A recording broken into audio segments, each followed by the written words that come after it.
Hello बच्चों, आज हम आपकी पाठ्यपुस्तक कृतिका से पाठ 2 मेरे संग की औरतें से कुछ महत्वपूर्ण अतिरिक्त प्रश्नोत्तर करेंगे। आपका पहला अतिरिक्त प्रश्न है, नानी स्वतंत्रता सेनानी प्यारेलाल शर्मा से क्यों मिलना चाहती थी?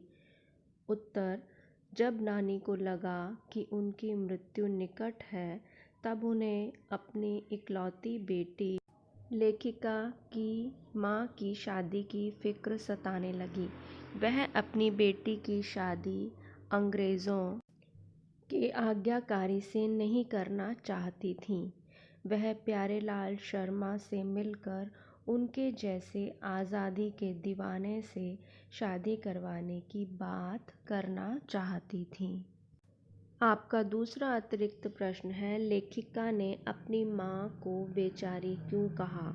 उत्तर, नानी के कहने पर लेखिका की मां की शादी एक ऐसे पढ़े लिखे होनहार लड़के से हुई जिसे आज़ादी के आंदोलन में हिस्सा लेने के अपराध में आईसीएस की परीक्षा में बैठने से रोक दिया गया था। आईसीएस की परीक्षा वो होती है जो जिसे हम सिविल सर्विसेज बोलते हैं।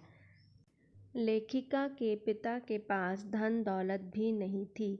लेखिका की मां गांधी जी के सिद्धांतों के चक्कर में सादा जीवन व्यतीत करने पर मजबूर हुई, इसलिए लेखिका ने अपनी मां को बेचारी कहा है।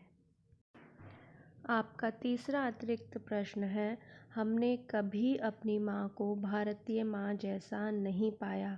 लेखिका ने ऐसा क्यों कहा? उत्तर, लेखिका की मां ने अपने बच्चों से कभी लाड़ नहीं किया, बच्चों के लिए कभी खाना नहीं पकाया और ना ही उन्हें अच्छी पत्नी बहू बनने की शिक्षा दी।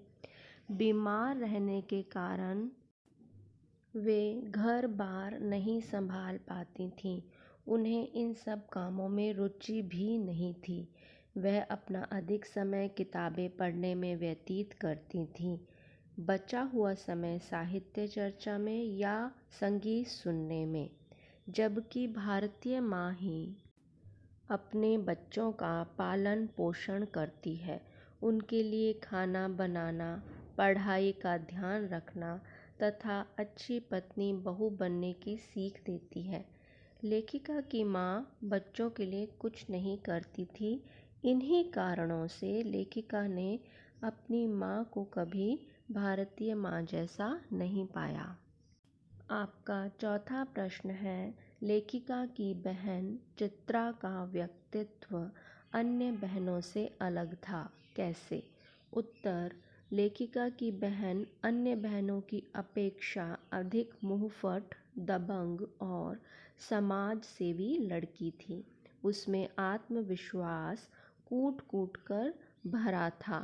वह खुद तो कम पढ़ती थी और दूसरों को पढ़ाने का शौक ज़्यादा रखती थी।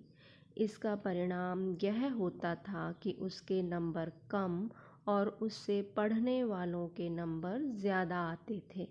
वह जो सोच लेती थी उसे पूरा करके ही दम लेती थी। उसने अपने पसंद के लड़के से ही विवाह किया।